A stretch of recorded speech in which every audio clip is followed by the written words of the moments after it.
Prijatelj mehaničar s više od 30 godina iskustva rekao mi je nešto što me zaledilo. Vaš motor umire, a vi ste ignorirali znakove. Motori koji bi trebali dosegnuti 300.000 milja otkazuju na 100.000 jer nitko ne provodi korake restauracije za koje proizvođači ne žele da znate. Zato danas izlažem 20 postupaka koji uklanjaju nakupljeni ugljik i poništavaju godine oštećenja. Jednostavni popravci koji bi potpuno uništili njihovu prodaju novih automobila. Završni korak košta jedva nekoliko dolara i spasio je moj kamionet kada je dosegnuo 387.000 milja. Motori ne umiru od starosti, umiru od sustavnog nemara maskiranog u normalno održavanje. I danas ćete otkriti točno kako vratiti u život motor za koji ste mislili da je izgubljen. Počnimo. Provjeraj podešavanje zazora ventila koje nitko ne pamti. Ovo je vjerojatno najzaboravljeniji postupak održavanja u cijeloj modernoj automobilskoj industriji. Zazori ventila su ti mali prostori mjereni u djelićima milimetra između bregastog vratila i usisnih i ispušnih ventila. S vremenom i kilometražom ti se prostori prirodno razmještaju zbog toplinskog i mehaničkog trošenja. Kada zazori postanu pretjesni, ventili se ne zatvaraju potpuno, što uzrokuje gubitak kompresije i pregrijavanje sjedišta ventila. Kada postanu prelabavi, motor počinje ispuštati onaj karakteristični zvuk metalnog zveckanja, posebno uočljiv pri hladnom startu. Vidio sam motore sa samo 150.000 km koji zvuče kao industrijski šivači strojevi, jednostavno zato što nitko nikada nije provjerio zazore. Profesionalni postupak zahtijeva skidanje poklopca ventila, mjerenje svakog zazora mjernim listićima i podešavanje vijaka ili podložaka prema specifikacijama proizvođača. To je posao koji u radionici može potrajati nekoliko sati, ali osnovna provjera je nešto što svaki vozač može učiniti. Ako vaš motor zvuči pretjerano bučno dok je hladan i ta se buka smanjuje kada se zagrije, vjerojatno vaši zazori trebaju pozornost. Dubinsko čišćenje sustava ventilacije kućišta radilice koje svi ignoriraju. Većina vozača poznaje ventil PCV, taj mali plastični dio koji košta nekoliko dolara, ali gotovo nitko ne razumije da je on dio cjelokupnog sustava ventilacije koji se proteže kroz cijeli motor. Ovaj sustav ima kritičan zadatak: evakuirati plinove izgaranja koji cure kroz klipne prstenove u kućište radilice, donji dio motora gdje se nalazi ulje. Kada sustav ispravno radi, ti se plinovi usisavaju natrag u usis kako bi ponovno izgorjeli. No, kada se crijeva, ventili i separatori ulja začepe kondenziranom parom i uljnim ostacima, započinje destruktivan proces. Tlak se nakuplja unutar bloka motora i nema kamo otići. Taj tlak traži najlakši izlaz, što su obično semerinzi radilice, brtve poklopca ventila ili čak šipka za mjerenje razine ulja. Iznenada, počinjete primjećivati mrlje ulja na podu garaže, razina ulja misteriozno opada i motor razvija prekomjernu potrošnju. Što je još gore, vlaga iz tih zarobljenih plinova miješa se s uljem stvarajući gusti mulj žute ili smeđe boje koji se lijepi na sve unutarnje površine. Otvarao sam motore u kojima je taj mulj potpuno blokirao uljne kanale prema glavi motora. Razlika između jednostavne zamjene ventila PCV i dubinskog čišćenja cijelog sustava je ogromna. Trebate odspojiti sva ventilacijska crijeva, namočiti ih u otapalu ili ih zamijeniti ako su otvrdnula, očistiti separator ulja ako ga vaš motor ima i provjeriti jesu li svi prolazi slobodni od prepreka. Neki moderni motori imaju separatore integrirane u poklopac ventila koji se toliko zaprljaju da im je potrebna potpuna zamjena. Ispravna uporaba aditiva za čišćenje brizgaljki koji stvarno djeluju. Hodate prolazom s aditivima u bilo kojoj trgovini autodijelova i vidite desetke šarenih boca koje obećavaju čuda. Potpuno čišćenje sustava, više snage, bolja kilometraža, kao da su čarobni napici. Istina je da je 90% tih proizvoda skupa šećerna voda s kemikalijama, niske koncentracije koje jedva čine išta više od spaljivanja vašeg novca. Ali postoji mali postotak aditiva koji stvarno djeluju. A razlika je u specifičnom sastojku zvanom PEA, skraćenica za polieteramin. Ovaj kemijski spoj dovoljno je jak da otopi tvrdi i kristalizirani lak koji se stvara na vrhovima brizgaljki goriva, ali dovoljno nježan da ne ošteti gumene brtve i osjetljive dijelove sustava goriva. Moderne brizgaljke imaju otvore manje od ljudske kose. Kada ugasite vrući motor, zadnja kap benzina koja ostane na tom usijanom vrhu doslovno se skuha. Isparljivi dijelovi goriva ispare ostavljajući za sobom voštani ostatak zvan lak. Ovaj lak se nakuplja oko tih mikroskopskih otvora, iskrivljujući uzorak atomizacije. Umjesto savršene eksplozivne maglice koja se trenutno zapali, dobivate mlaz koji jednostavno kapa i prska. Rezultat je nepotpuno izgaranje, rasipanje goriva, grub rad u praznom hodu i gubitak snage. Ispravna učestalost uporabe je ključna. Ako koristite kvalitetan aditiv SPEA svakih 3 do 4 zamjene ulja preventivno, održat ćete brizgaljke čistima prije nego što problem počne.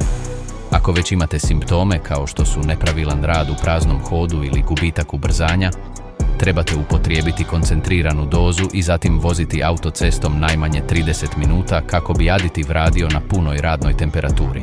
Preventivna zamjena vakuumskih crijeva prije nego što otkažu. Vakuumska crijeva su one tanke linije od crne gume koje vijugaju kroz cijeli prostor motora povezujući desetke komponenti. Prenose vakuum motora prema aktuatorima, senzorima i kontrolnim ventilima. Kada su nova, ta su crijeva fleksibilna i savršeno zavrtvljena. Ali nakon godina izloženosti ekstremnoj toplini motora, kemikalijama iz ulja i promjenama temperature, guma počinje otvrdnjavati. Prvo postaje kruta, zatim razvija mikroskopske pukotine i na kraju puca ili se odvaja od svojih spojeva. Svako curenje vakuuma, koliko god malo bilo, omogućuje ulazak neizmjerenog zraka u motor. Računalo motora izračunava mješavinu goriva na temelju očitanja senzora, ali taj dodatni zrak koji se uvlači neprimjećen kvari cijelu jednadžbu. Rezultat je stanje siromašne mješavine gdje ima previše zraka, a premalo goriva. Simptomi su nepogrešivi ako znate što tražiti. Motor ima problema s održavanjem stabilnog praznog hoda, stalno traži između 800 i 1200 okretaja kao da je neodlučan. Potrošnja goriva se povećava jer računalo pokušava kompenzirati. I ako spojite skener, vjerojatno ćete vidjeti kodove povezane sa siromašnom mješavinom ili prilagodbama goriva izvan raspona. Frustrirajući dio je što je ova curenja notorno teško pronaći. Možete imati pukotinu veličine pribadače koja uzrokuje ozbiljne probleme, ali koju ne možete vidjeti ni čuti. Preventivno rješenje je jednostavno i ekonomično. Svakih 5 godina ili 150.000 km zamijenite sva vakuumska crijeva motora. Nadogradnja filtra zraka s ekonomičnog na onaj s visokim protokom. Ovaj trik zvuči prejednostavno da bi bio učinkovit, ali fizika ne laže. Vaš motor radi kao divovska zračna pumpa. Za svaku litru benzina koju sagori, treba usisati otprilike 10.000 litara zraka. To je masivna količina zraka koja stalno struji kroz filtar. Sada zamislite da pokušavate trčati maraton dišući kroz slamu u usporedbi sa slobodnim disanjem. To je upravo razlika između jeftinog diskontnog filtra zraka i kvalitetnog OEM filtra, ili onog visokih performansi. Ekonomični filtri koje nalazite u kartonskim kutijama za 5 ili 10 dolara koriste papir niske kvalitete s debelim vlaknima. Da, oni hvataju prljavštinu, ali to čine stvarajući masivni otpor protoku zraka. To je kao da stavite ruku preko usta motora. Kvalitetni filtri, bilo da su OEM marke proizvođača ili filtri visokog protoka uglednih marki kao što su K&N, Vicks ili MAN, koriste posebno dizajnirana sintetička vlakna ili više slojeva visokokvalitetnog papira. Ta su vlakna raspoređena tako da hvataju mikroskopske čestice prljavštine, ali dopuštaju zraku da teče uz minimalan otpor. Prema studijama Ministarstva energetike, začepljen ili restriktivan filtar može smanjiti učinak ubrzanja do 11%. To je masivni gubitak snage samo zbog uštede nekoliko dolara na jednom dijelu. Ali ne radi se samo o snazi. Kada se motor mora naprezati da usisa zrak kroz restriktivan filtar, mješavina goriva postaje bogatija nego što je potrebno. Računalo detektira manji protok zraka i smanjuje ubrizgavanje goriva, ali ne na savršen način. Rezultat je manje učinkovito izgaranje, više emisija i smanjena kilometraža.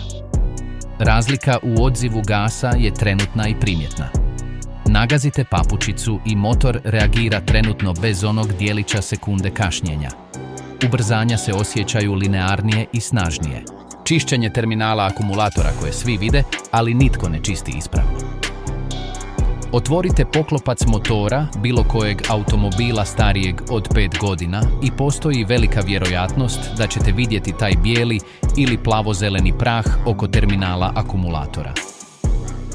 Većina ljudi to ignorira misleći da je to samo kozmetička prljavština. Ali taj prah nije bezopasan, to je kristalizirana sumporna kiselina u kombinaciji s korozijom olova s terminala. I djeluje kao električni otpornik između vašeg akumulatora i cijelog električnog sustava automobila. Moderni automobili nisu mehanički strojevi, oni su računala na kotačima. Imaju desetke elektroničkih modula, preciznih senzora i sustava koji ovise o čistom i stabilnom naponu. Kada ta korozija stvori otpor na terminalima, događaju se dvije loše stvari. Prvo, alternator ne može potpuno napuniti akumulator jer napon pada zbog tog otpora.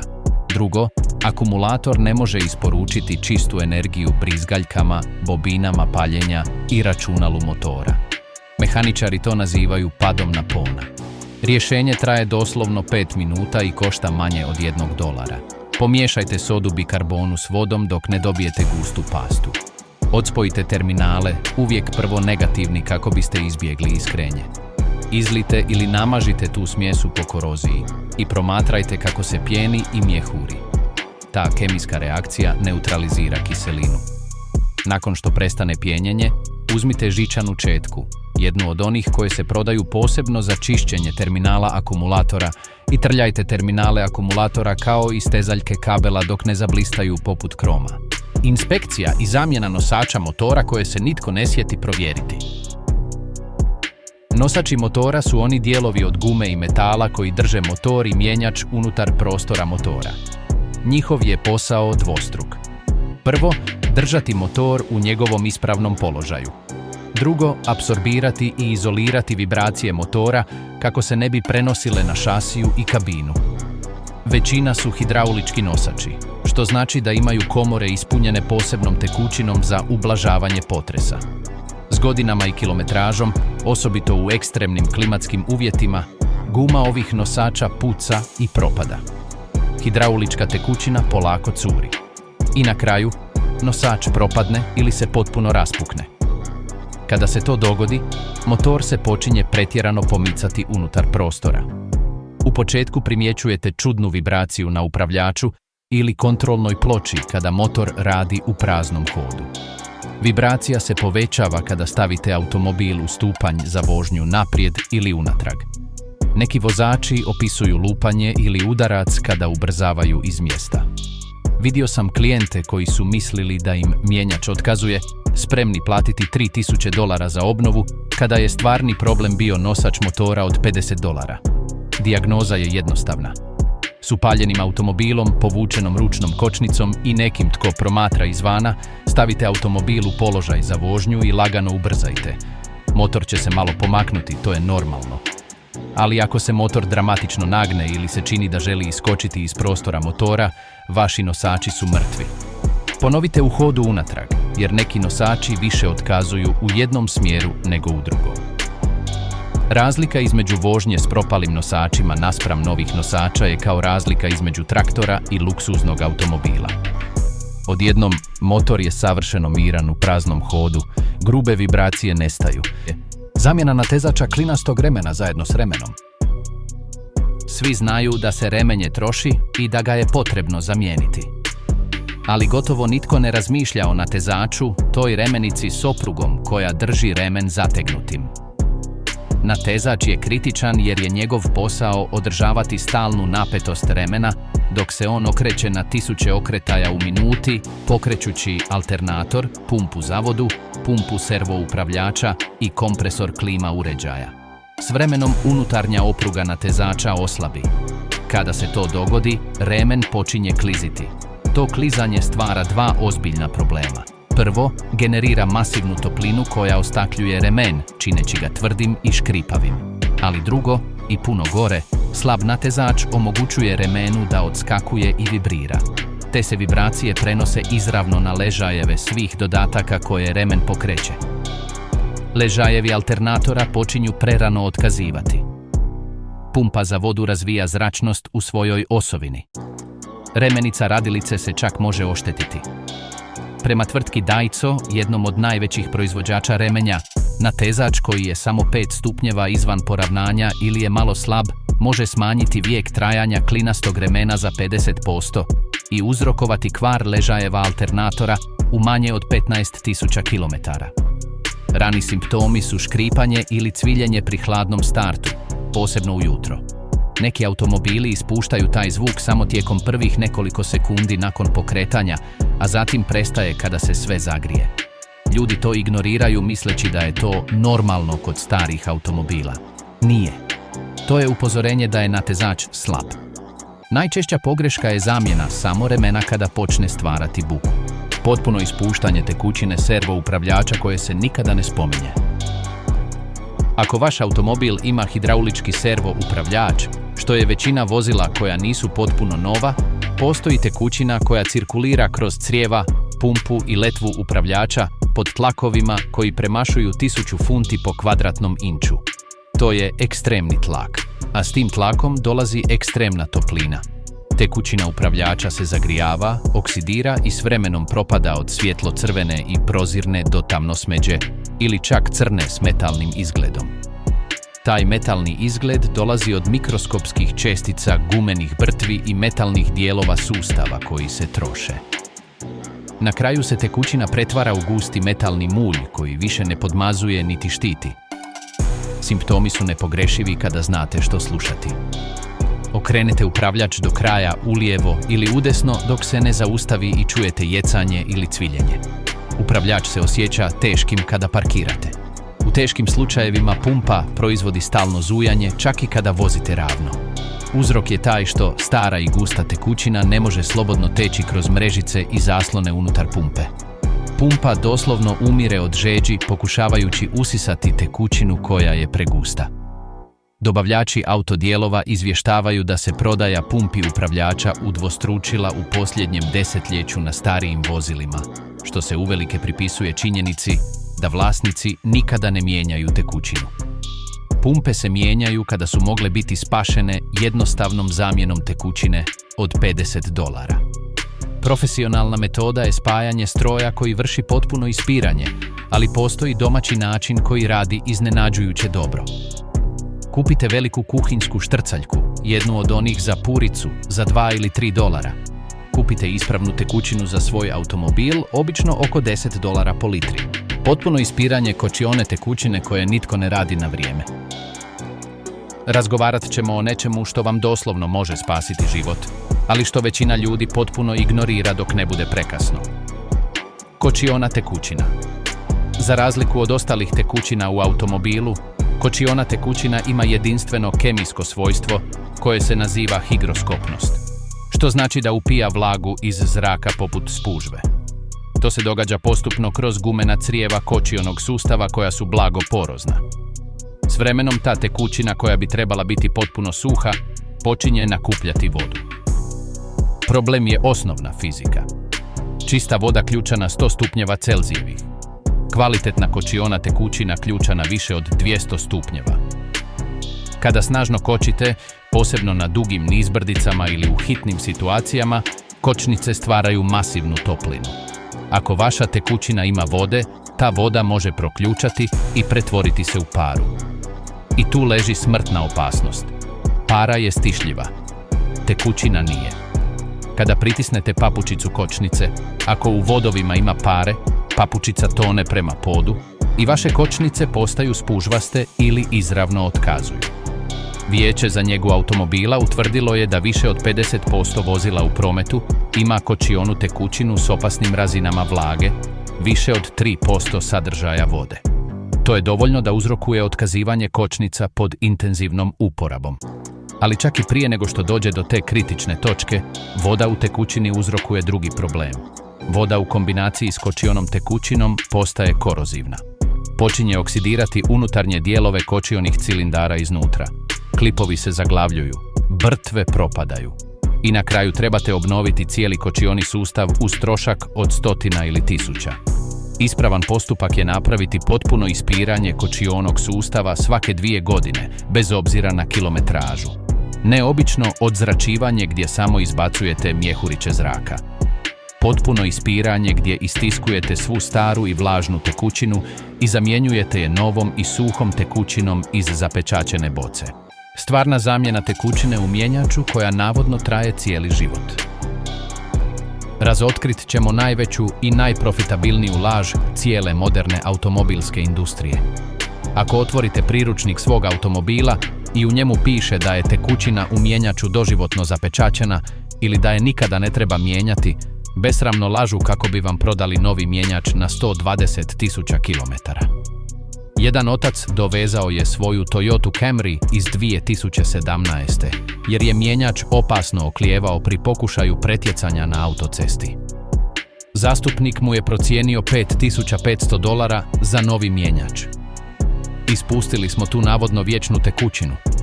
Ono što je izašlo izgledalo je kao crni katran i mirisalo je na zagoreni kruh.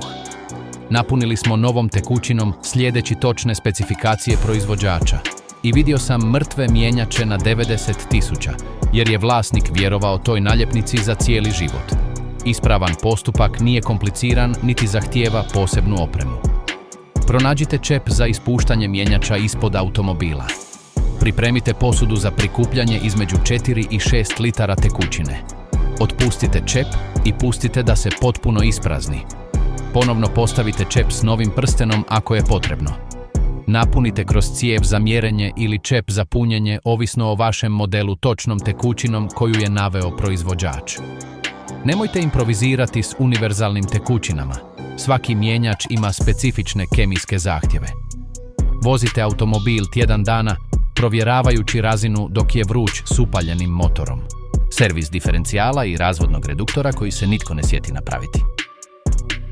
Ako vozite kamion, vozilo s pogonom na stražnje kotače ili sustav s pogonom na sva 4 kotača, imate barem jedan diferencijal i vjerojatno razvodni reduktor.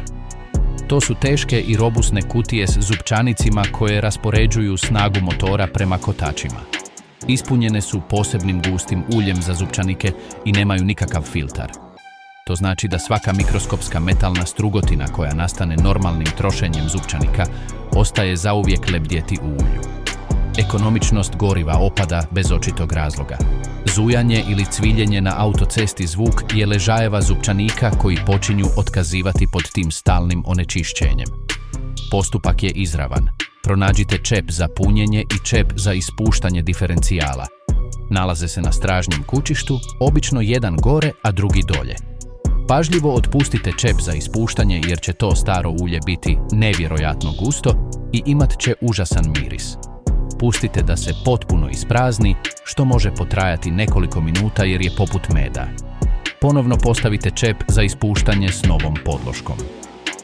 Punite kroz gornji čep sintetičkim uljem za zupčanike ispravnog viskoziteta, obično 75/90, dok ne počne kapati iz rupe za punjenje. To znači da je pun. Činite to svakih 40.000 milja. Ako imate pogon na sva 4 kotača, ne zaboravite razvodni reduktor, što je još jedna kutija s zupčanicima između mjenjača i diferencijala. Promjena u ponašanju vozila je primjetna. Ispiranje sustava hlađenja s testom elektrolize koji nitko ne radi. Većina ljudi misli na rašladnu tekućinu samo kada vide da se pali lampica temperature ili da para izlazi ispod poklopca motora. Ali rašladna tekućina ne služi samo za hlađenje. Ona također štiti motor od korozije iznutra. A kada ne uspije u toj drugoj funkciji, šteta je tiha i nepovratna dok ne postane prekasno.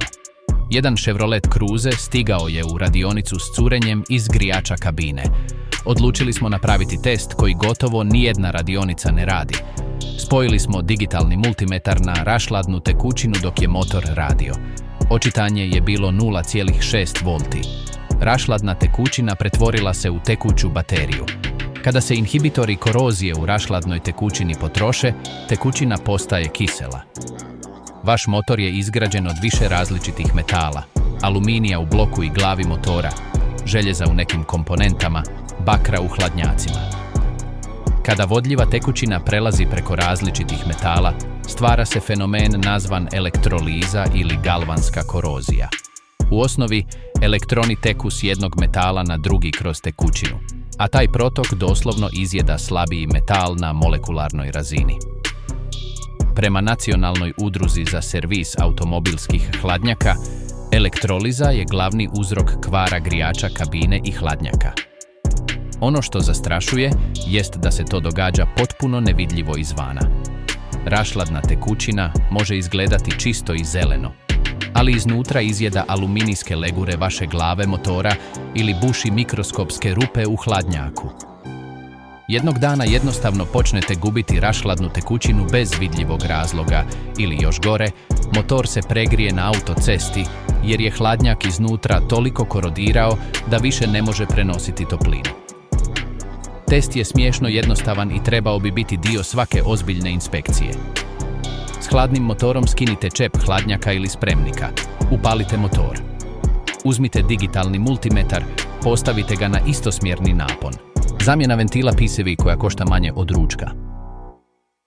Ovo je vjerojatno najzaboravljeniji dio na cijelom automobilu, a ipak je njegov kvar odgovoran za katastrofalna curenja ulja i stvaranje unutarnjeg mulja koji uništava ležajeve. Ventil PCV, što znači pozitivna ventilacija kućišta radilice. Mali je plastični jednosmjerni ventil koji obično košta između 15 i $30. Njegov rad je kritičan za zdravlje motora. Kada se klipovi pomiču gore-dolje unutar cilindara, mala količina plinova izgaranja uvijek pobjegne kroz prstenove u kućište radilice, donji dio motora gdje se nalazi ulje. To se naziva blow-by i potpuno je normalno. Ti plinovi sadrže vlagu, nesagoreno gorivo i ostatke izgaranja. Ventil PCV usisava te plinove iz kućišta radilice i šalje ih natrag u usis kako bi se ponovno spalili. Ako se ventil začepi muljem, što se s vremenom prirodno događa, ti plinovi nemaju kamo otići. Tlak se počinje nakupljati unutar bloka motora. Kućište radilice se stavlja pod tlak kao ekspres lonac. Taj tlak traži izlaz kroz put najmanjeg otpora, istiskuje ulje kroz semeringe radilice, kroz brtve poklopca ventila, čak može istisnuti ulje prema gore kroz cijev šipke za mjerenje razine ulja, stvarajući onaj karakteristični miris izgorjelog ulja. Što je još gore, vlaga zarobljena u tim plinovima miješa se s uljem stvarajući gustu emulziju blijedo-žute boje koja izgleda kao majoneza. Ako ste ikada skinuli čep za ulje i vidjeli tu ljepljivu žutu tvar, to je kondenzacija pomiješana s uljem zbog loše ventilacije kućišta radilice. Taj se mulj taloži na svim unutarnjim površinama, blokira uljne kanale i uništava ležajeve uskraćujući im podmazivanje. Prema proizvođačima brtvi kao što je Fel Pro, više od 50% problema s ponavljajućim curenjem ulja, gdje kupac popravi brtvu, a ona ponovno počne kapati mjesec dana kasnije, uzrokovano je prekomjernim tlakom u kućištu radilice zbog lošeg ventila PCV, zamjena vanjskog filtra goriva koji moderni automobili skrivaju. U mnogim starijim vozilima, kamionima i nekim modernim dizelašima, filtar goriva je cilindrična posuda montirana negdje na šasiji, obično blizu spremnika ili ispod automobila. Noviji automobili ga integriraju s pumpom unutar spremnika, čineći ga gotovo nemogućim za zamjenu, ali ako vaše vozilo ima pristupačan vanjski filtar, njegovo ignoriranje je skupa pogreška. Posao filtra je uhvatiti nečistoće prije nego što stignu do brizgaljki. Čestice hrđe iz spremnika, sedimente, vodu koja se kondenzira u spremniku. S godinama se taj filtar napuni. Kada se filtar začepi, on ograničava volumen goriva koji može proći. Ovdje je varljiv dio, u praznom hodu i laganoj vožnji motor jedva treba gorivo, pa radi potpuno normalno. Ali kada pritisnete gas do daske, kako biste pretjecali na autocesti ili se popeli na brdo, motoru odjednom treba svo gorivo koje može dobiti. Električni motori pumpi se pregrijavaju i na kraju izgaraju. Nova pumpa goriva košta između $500 i $800, plus radna snaga koja može udvostručiti tu cijenu jer na mnogim modernim automobilima morate spustiti cijeli spremnik da biste joj pristupili. Vanjski filtar košta $15 ili $20 i zamijeni se za 10 minuta s osnovnim alatima. Pogledajte priručnik svog vozila. Ako ima pristupačan vanjski filtar, mijenjajte ga svakih 30.000 km bez izlika. Neki proizvođači kažu svakih 60, ali to pretpostavlja savršeno čisto gorivo, što je fantazija. Benzin s postaja sa starim spremnicima može biti pun sedimenta. Čišćenje senzora MAF koje vraća izgubljenu snagu. Senzor mase zraka, obično nazvan MAF prema kratici na engleskom jeziku, jedan je od najkritičnijih senzora u bilo kojem modernom motoru s ubrizgavanjem goriva. Njegov je posao precizno izmjeriti koliko zraka ulazi u motor u bilo kojem trenutku. Koristi iznimno tenku vruću žicu. Zrak koji prolazi hladi tu žicu, a senzor mjeri koliko je električne struje potrebno da se ona održi na konstantnoj temperaturi. Veći protok zraka znači više hlađenja, što se prevodi u više potrebne struje. Računalo motora koristi te informacije kako bi izračunalo točno koliko goriva treba ubrizgati. To je savršena jednadžba kada je senzor čist. Ali ta vruća žica smještena je izravno u protoku zraka koji ulazi u motor. Sva prašina, pelud, čestice ulja i nečistoće koje prolaze kroz filtar zraka s vremenom ostavljaju mikroskopski sloj na toj žici. Taj sloj djeluje kao toplinski izolator. Žica više ne reagira brzo na promjene u protoku zraka. Postaje spora ili lijena. Računalo počinje primati netočne podatke. Misli da ulazi manje zraka nego što stvarno ulazi, pa ubrizgava manje goriva nego što je potrebno ili vrši netočne prilagodbe vremena paljenja. Čišćenje zahtijeva specifičan proizvod. Nemojte koristiti sredstvo za čišćenje kočnica, niti generičko sredstvo za čišćenje rasplinjača, oni su previše agresivni i mogu oštetiti osjetljivu žicu. Kupite sprej koji je specifično označen kao sredstvo za čišćenje senzora MAF, košta oko $9 ili $10. Dok je senzor izvan automobila, obilno poprskajte žicu iz više kutova. Ne dirajte žicu ničime, čak ni krpom ili štapićem s vatom. Dubinsko čišćenje kućišta leptira gasa koje transformira prazni hod.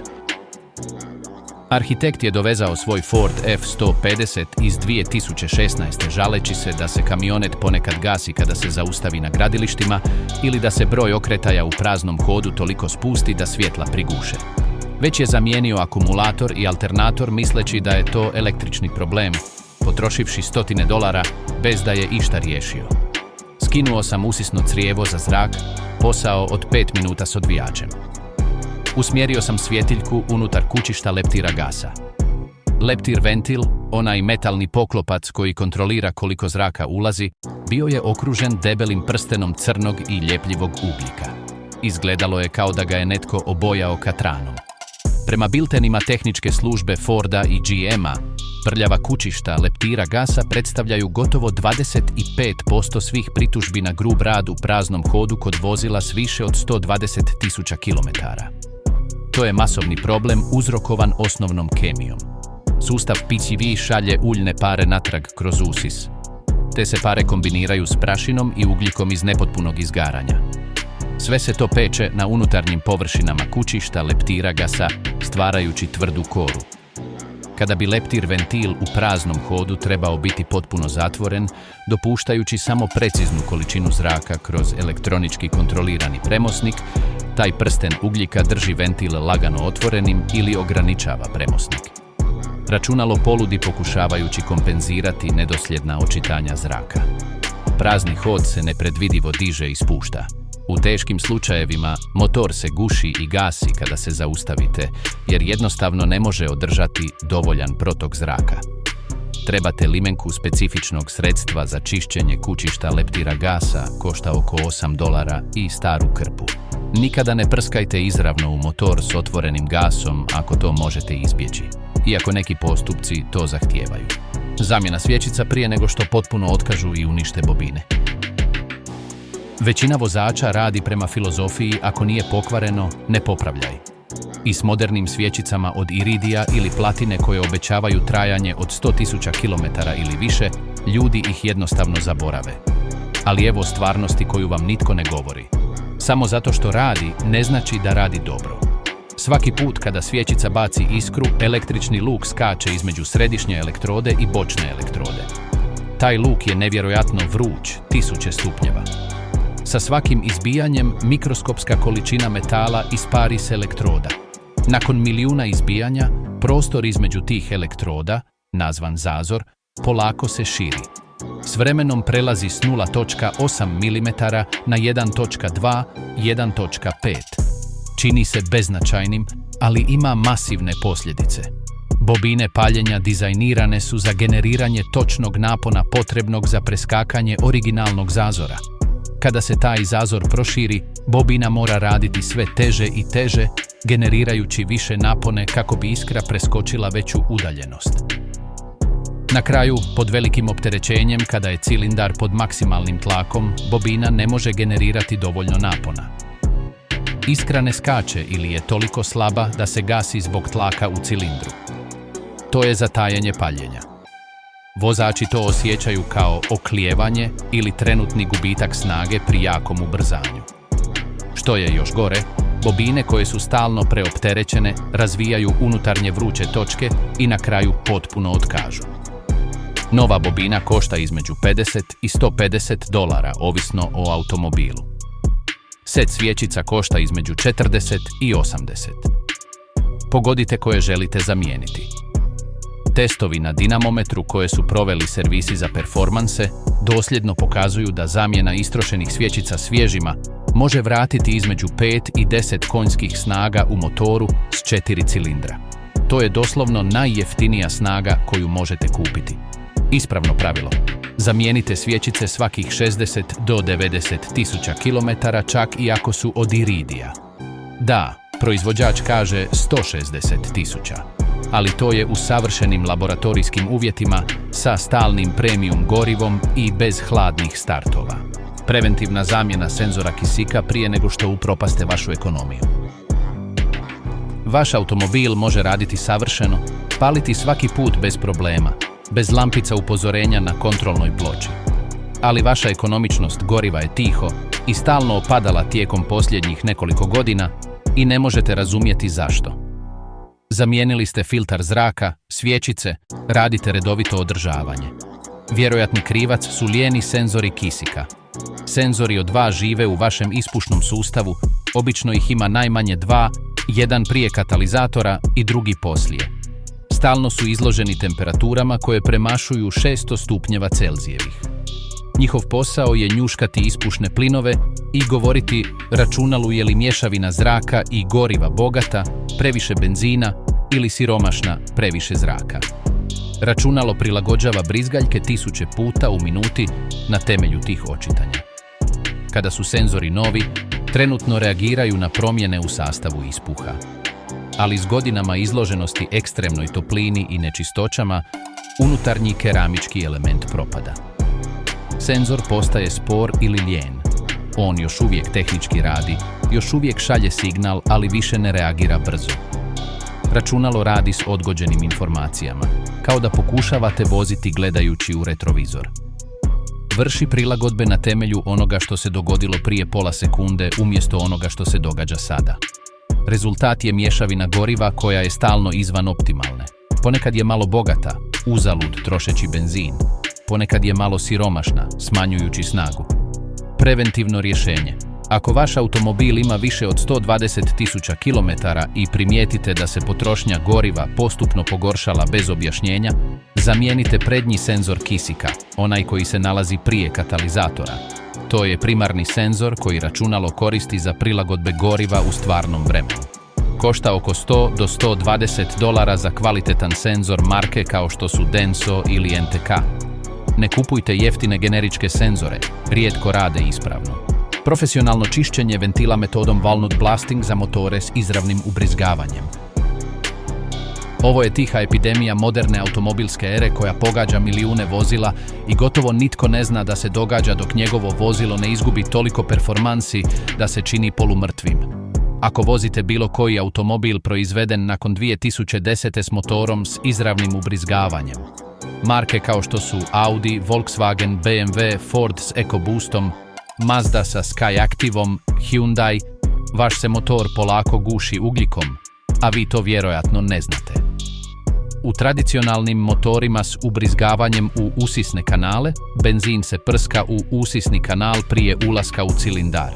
Taj benzin stalno ispire usisne ventile, održavajući ih čistima. Ali motori s izravnim ubrizgavanjem prskaju gorivo izravno u cilindar, potpuno zaobilazeći ventile. Ti ventili nikada ne vide benzin. Vide samo uljne pare iz sustava PCV i vruće plinove. S vremenom se te pare peku na ventilima stvarajući tvrde naslage crnog ugljika. Prvo je to tanki sloj, zatim se pretvara u koru. Na kraju su ventili toliko prekriveni da se protok zraka ograničava i do 20%.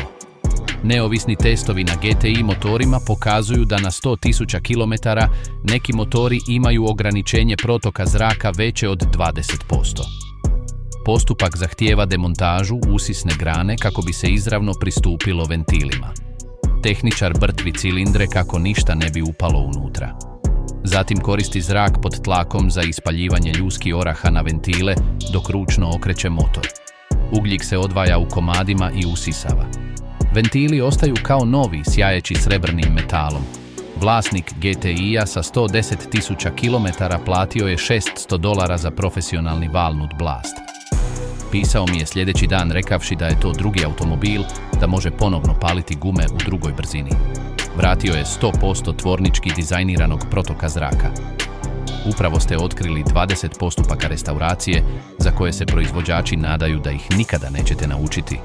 To nisu magični trikovi ni ekstremne modifikacije.